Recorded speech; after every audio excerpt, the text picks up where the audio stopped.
Good morning. It's Saturday.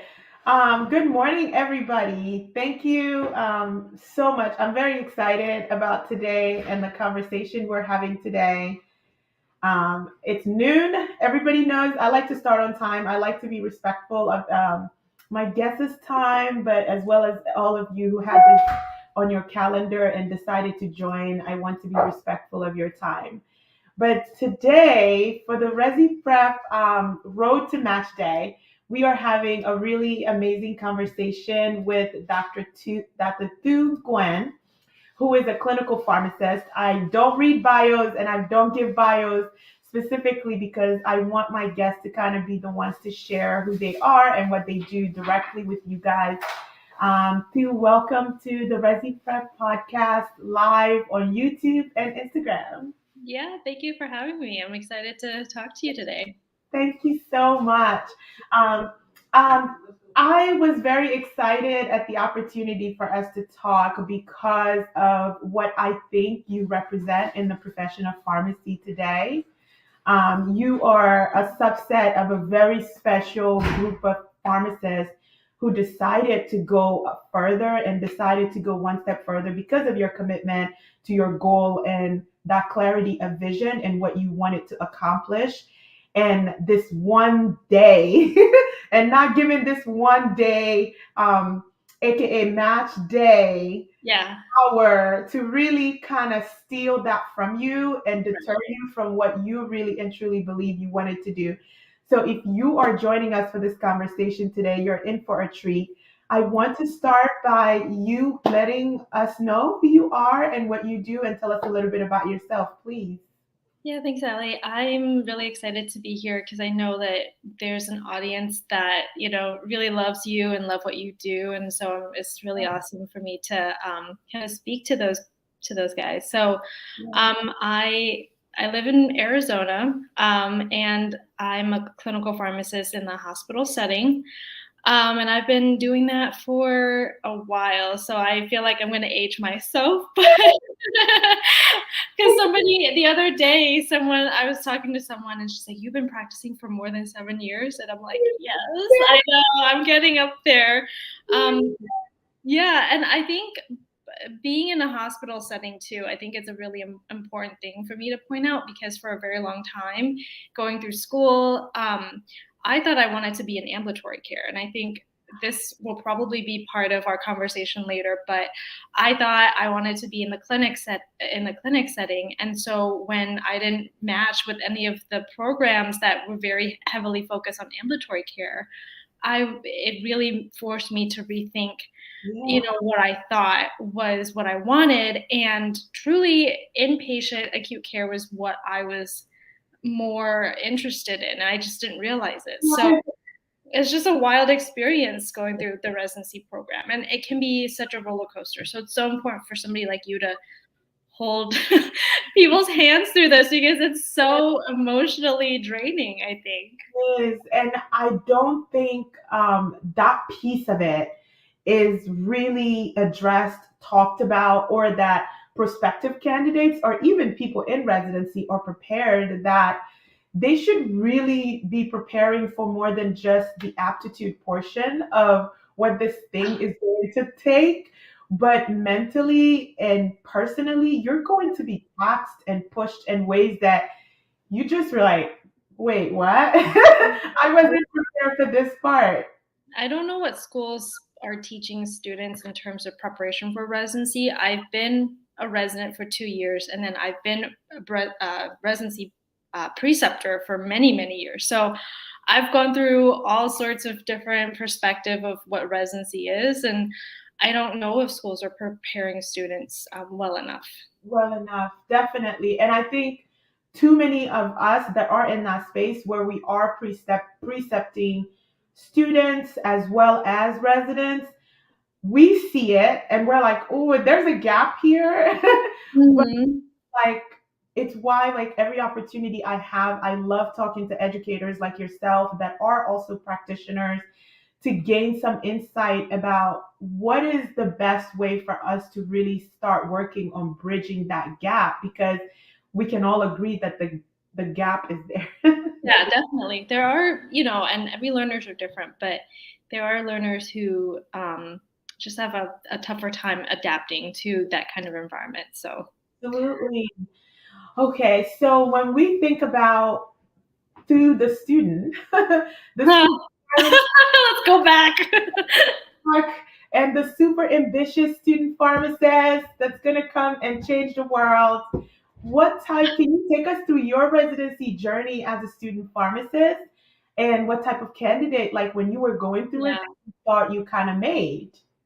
Yeah, when I look back in pharmacy school, there's a lot of things I would have done a lot differently than what I did, and I'm still learning that now. I am ambitious, but I'm also very shy, and so when it comes to connecting or networking with people, or especially people that I really respect and look up to, and people that had like all these fancy titles, I get very nervous reaching out to them, even though I like think they're the best things ever.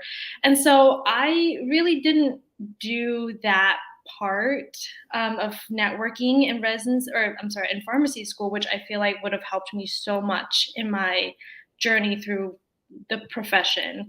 Um, and so I did do a lot of extracurricular, like I was in clubs and things like that, but I never went for those leadership, like, like presidents or like the main team. I never really went for those roles. I definitely participated in them and I did a lot of really awesome work with those organizations, but I never put myself out there.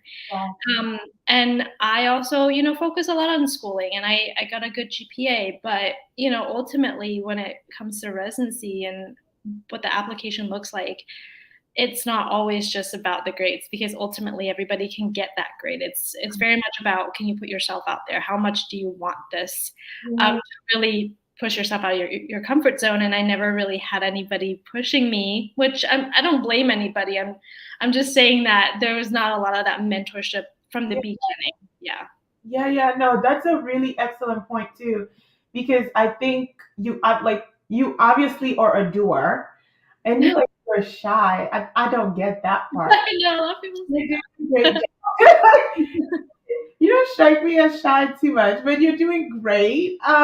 But I also think that like that mentorship piece you're talking about, if you just had someone that handed you the blueprint or even told you, hey, these are some of the things you should probably spend some time and energy on, no doubt in my mind that you would have done it. And I think that's what I find super fascinating about your story because you are not unique in the sense that you were a doer, you had a goal, you're willing to do the work, but you felt like there was this one piece. In hindsight, right? Like in hindsight, mm-hmm. In hindsight, yeah. yeah, someone could have just helped in helping guide you with, hey, you should probably put yourself out there a little bit more. Yeah, definitely. It's ultimately it's about who you know and who can write you that really nice letter of recommendation.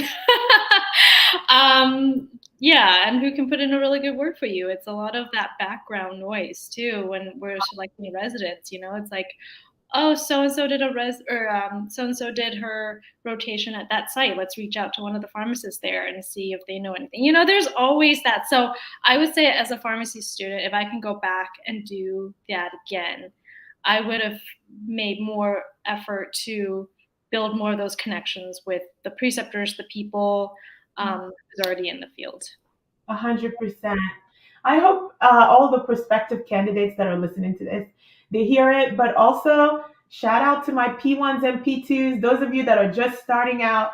There's a lot there are a lot of gems that are being dropped here right now about how Yeah. Learn from your mistakes, people. like I hope you really, really take notes. Um, Yeah. what made you interested in residency? Like, what made you?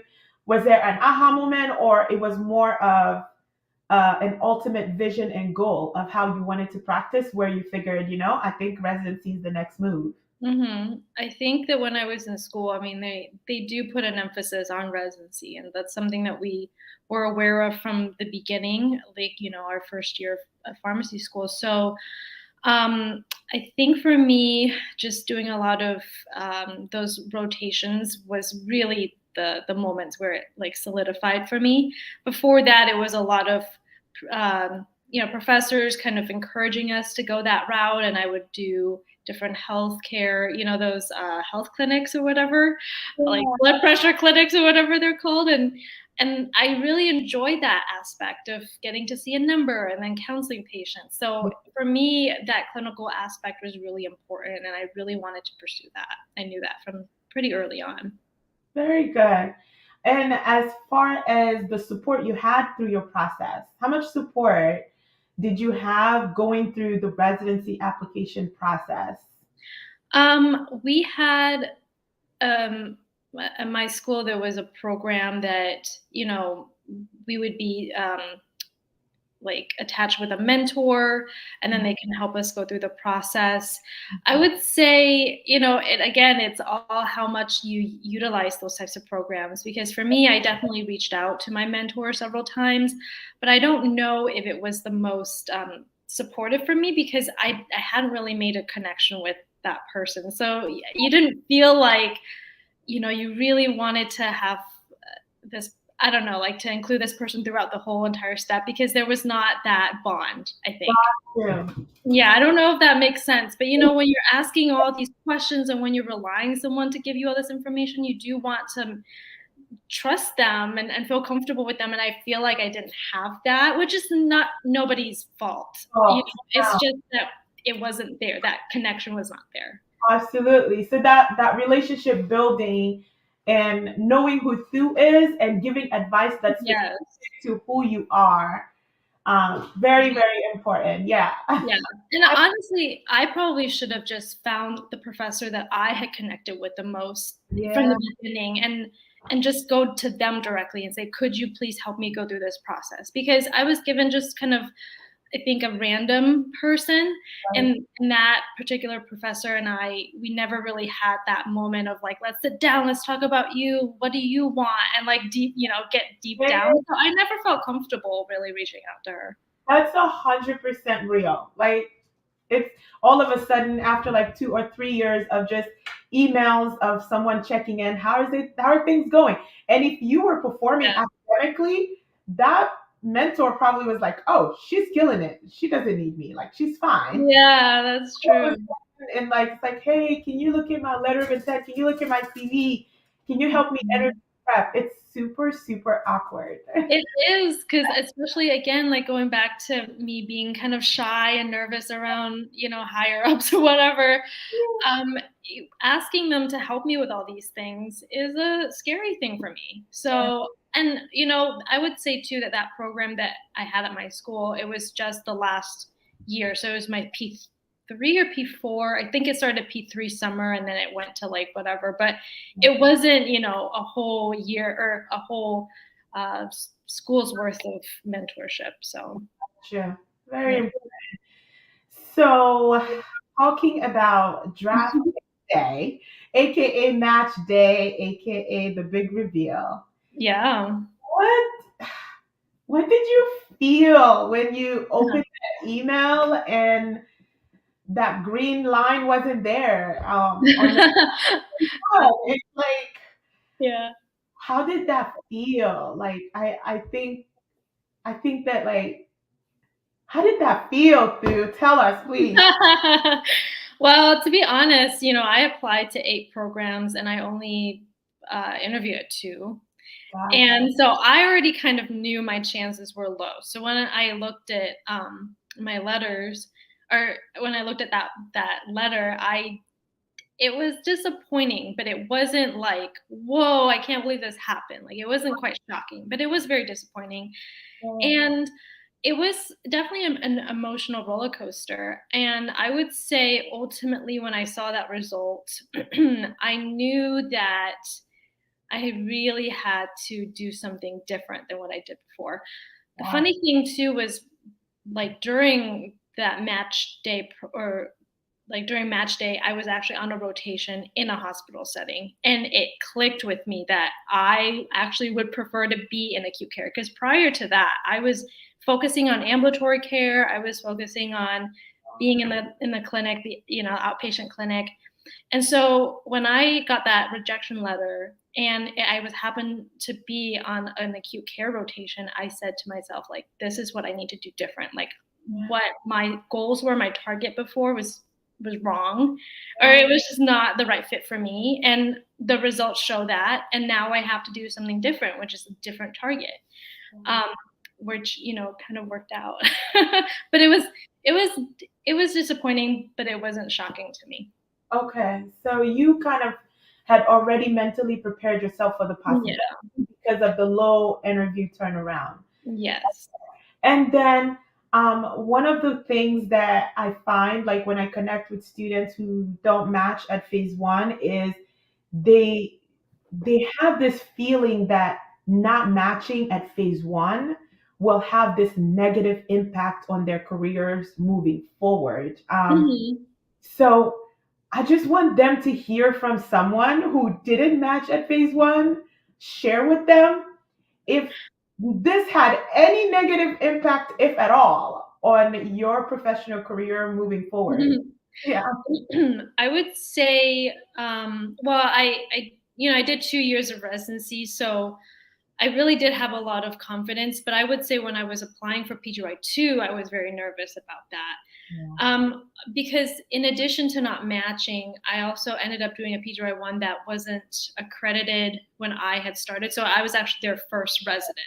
Gotcha. And so that later that year they did get accreditation and I got grandfathered in. But that was such like this chip on my shoulder when I was going into interviews for PGY2s, because I was just so nervous, like, oh my gosh, what if they think badly of me because of X, Y, and Z, and all these things. Ultimately, it's about who you are and can you perform well during an interview? Have you practiced? Do you have the confidence to really show that you can go through the second year?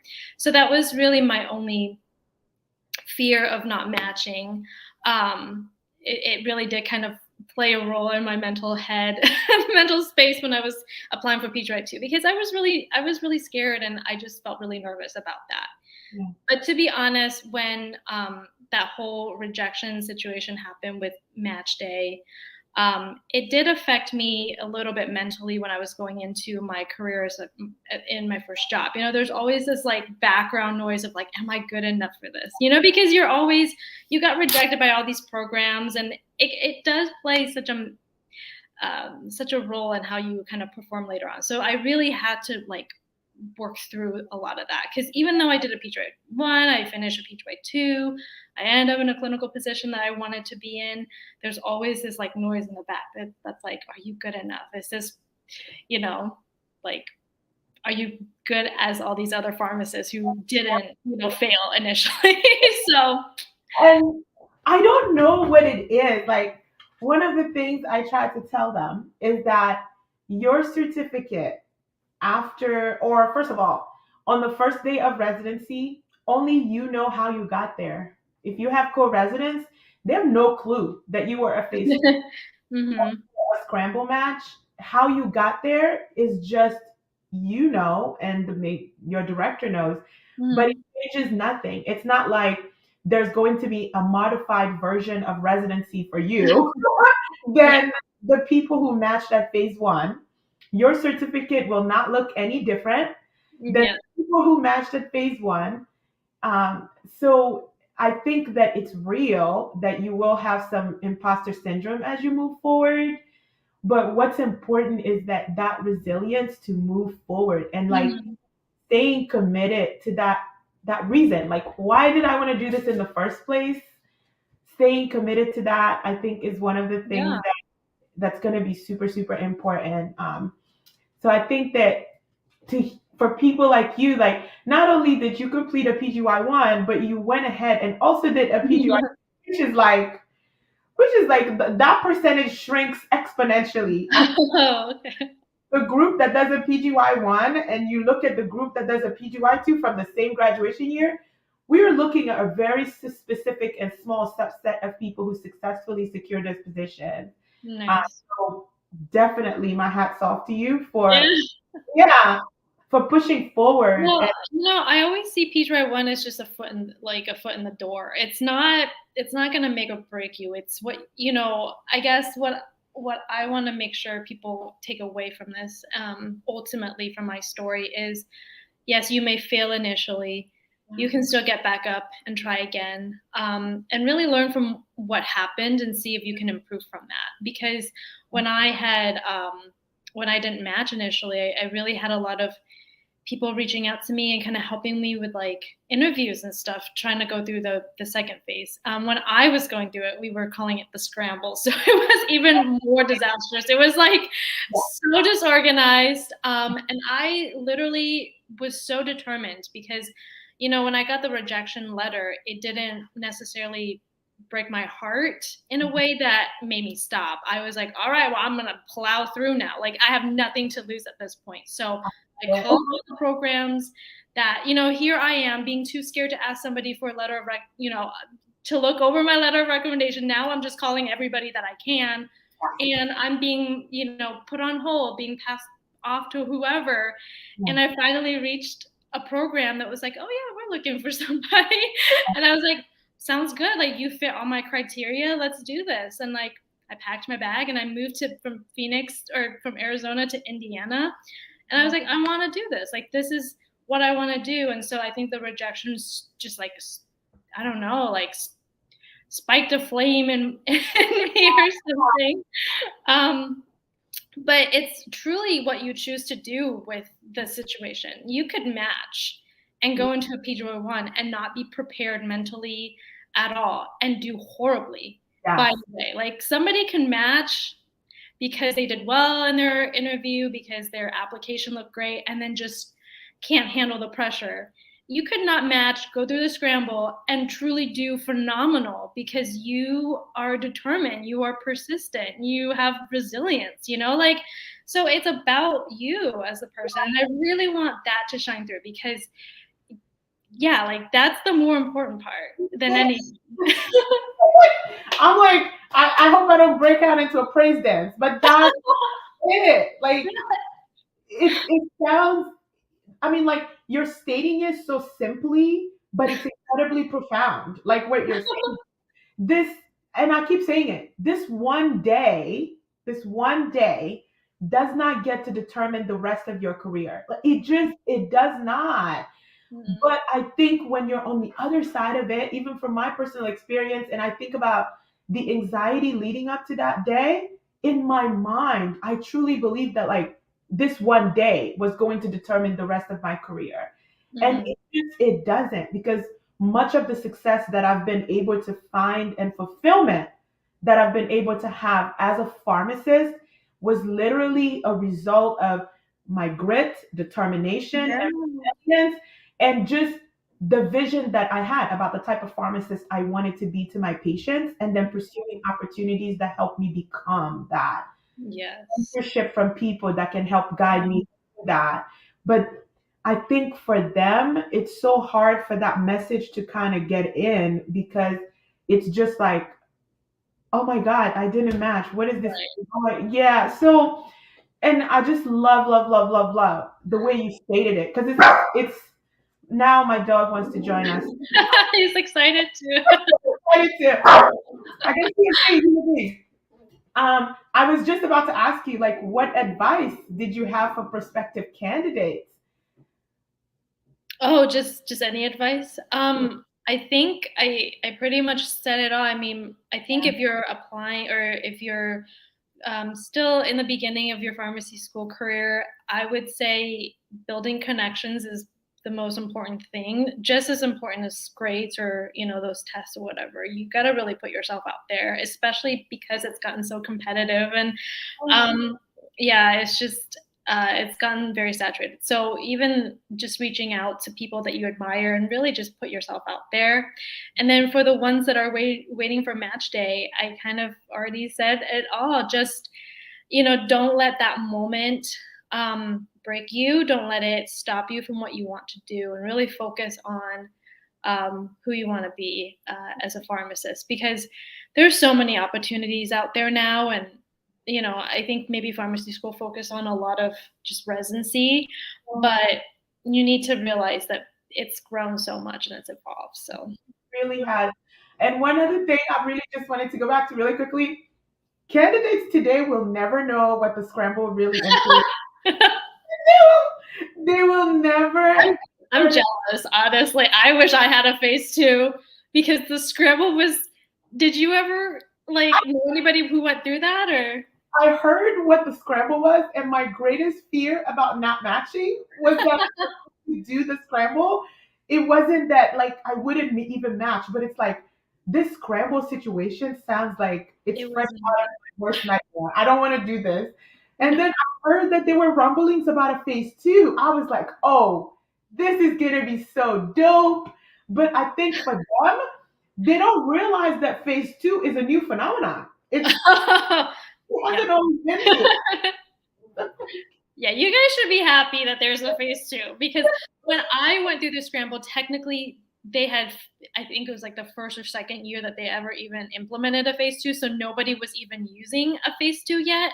And I don't think it was enforced quite yet at the time. So even though I did kind of go through a phase two and I even applied all these new programs and put my money down, by the way, I still had to scramble because programs were just not using it. I mean, I'll explain a little bit to those who don't know what the scramble is, but you truly just it's like the floodgates are open and everybody's just like it's like you call everybody you can and there's all these programs that have open spots, so you can imagine a lot of residency program directors are just bombarded with all these calls too. It's chaos. I don't know why they did that. It's chaos. And then I was like, whose idea was it to call it the scramble? Because that title alone freaks me out. Like this wasn't thought through. I don't like what it's called. Can we call it something else? And then they explained what the process is. I was like, literally, we can't call that anything except scramble. Yeah.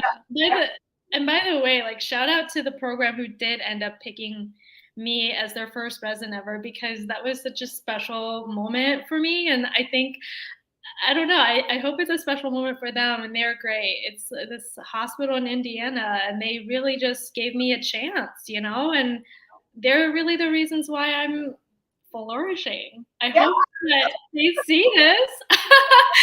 But I'm really grateful for those, program or for those pharmacists too, residency director, pharmacy director, pharmacy managers, those people who really give students a chance to, Yeah, get their career started. So absolutely. yeah. It's such an interesting process, but you definitely make like lifelong connections to places. It doesn't matter how far you go. You always remember that place. Like it's like this was ground zero. Yeah, ground zero for sure. This is where I got started. Mhm. I just think that if anybody's watching this on playback, if you're a student pharmacist or a prospective candidate, I really, really hope that you don't just listen, but that you hear what Thu is sharing. The message is really, really simple, like in that stay true to why you decided to do this in the first place. And it's a long road. Like you get into residency and it's a different version of resilience that you have to to continue to perform well. But if you have that clarity about what you want to become for your patients, it gives you this extra oomph to keep going. Mhm. I appreciate, I know it's early in Arizona on a Saturday morning, and you woke up to join us and share your amazing story with us. I have so much respect for you, for your journey and your track. And thank you so, so, so much for giving us a moment of your time. How can people connect with you? Actually, wait, I want to go back one step. Can you talk to us about what you're doing right now in your practice and what you're passionate about? Because you talk a lot about TOC, and that's my jam too. So I, Oh, I just really need people to kind of know a little bit about your functional area and like what your cool. passions are as a pharmacist too. Yes, I'm currently an inpatient clinical pharmacist, so a lot of what I do day to day is following patients and making those clinical recommendations to the medical team. But I also have a really special place for transition of care and geriatric medicine, just because those are those specialty areas that I really connect with. I actually did my PGY too in geriatrics, so Oh, I just feel like I do have such a passion for it. I think transition of care, my passion for transition of care started when I was a student and I shadowed a transition of care pharmacist, but it really expanded as I practiced and I saw all these medication errors that would occur between, patient admission and then discharge and then even post discharge. So I've been telling a lot of stories on LinkedIn about the types of medication errors that I see to, put more case reports out there to show that, these are the areas that we need to pay attention to. How can we work together to prevent some of these medication errors? I mean, transition of care in itself, um, when you're trying to tackle it, it's a very systemic problem in our healthcare system because there's so many gaps that the mhm. patients can fall through. And so for me, I'm really just trying to showcase what can happen when these things do occur, when these errors happen, and how can we, be more aware and then prevent that in our own practice. And then ultimately, hopefully in the future, we could work together to sew some of these gaps to get, back together. But it's a hard thing. And I know a lot of people have tried to make changes in this space as well. It's just a very difficult thing to do. But for me, it's just all about awareness and education. 100%. And I think what I admire about what you share and what you talk about is you really focus on like the pharmacist's position in this systematic issue. So the acknowledgement that it's a system issue, but also we are uniquely positioned to make an impact in this specific area Mhm. in a tremendous way. That's like my favorite part of Oh. stories that you're sharing because I'm like, I just love her unique perspective that she's sharing as a pharmacist, Mhm. educating us. Like, I'm in that TOC space as well with medication management programs. So Nice. I wanted to Yeah. just share that with you and encourage you that, trust me, I see them and I, Oh, good. Well, it's interesting because my perspective is on the inpatient pharmacy perspective, so everybody really works in their own silos. So it's interesting to kind of hear from everybody's perspective too. But yeah, thanks for that. I appreciate it. 100%. Where can folks find you? Like, there's a prospective student right now who's like, yeah, I want to do what she's doing and talk to you. How can they find you? Yeah, I'm on LinkedIn, and hopefully, maybe you can. I mean, if they're following you on LinkedIn, we can probably link me to my page to yours because there's so many Nguyen's. Honestly, my name is very generic. So yeah, yeah. So definitely check me out on LinkedIn. I really reached out to you to tell this story because to go back a little bit, you had told your students like no one's gonna know how you got that certificate. Like, don't worry about it. But for me, like for a while, I was very nervous and you know Yeah, shy about telling that story. But as I've really honed in on and just like um, really embrace my journey, I love telling this story because it's a story of resilience and it's a story yeah, of, you know, beating failure and moving on. So I love telling the story. And I think when you own your story, it can really empower you even more. So I love telling stories like this, and I hope to do more of that stuff yeah. on LinkedIn. 100%. I couldn't agree with you more. Like, there's power. There's so much power in Yeah. like owning that story and sharing it because, and I think student pharmacists need to hear it. That like they need to hear stories like yours. Um, Hmm. I wouldn't be surprised if some student chapters start reaching out and they want you to talk to their chapters about your experiences. Yeah. Like, Why not? So I yeah, love telling the story. exactly. You make like the best type of guest to speak to student pharmacists. It's firsthand account of here how it unfolded for me, and guess what? I am doing phenomenally well. Yeah. Phenomenally well. Thank Thank you. you so much, Stu. We really appreciate it. I have a feeling this is not the last time that we connect on Yeah. this topic or more with residency and pharmacy student and resident education. I'd love for us to reconnect more and get more of your expertise out there in front of more Definitely. of my co-residents, I call them. Yes.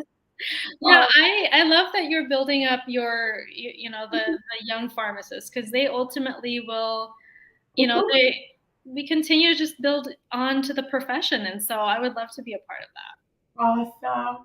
Thank you so much. We are so grateful. And thank you to all of you that are going to listen to this and see it and see this.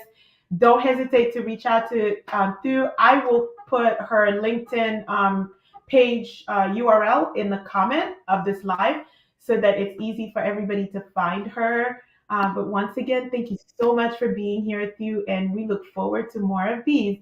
And thank you, everybody. Have a wonderful weekend.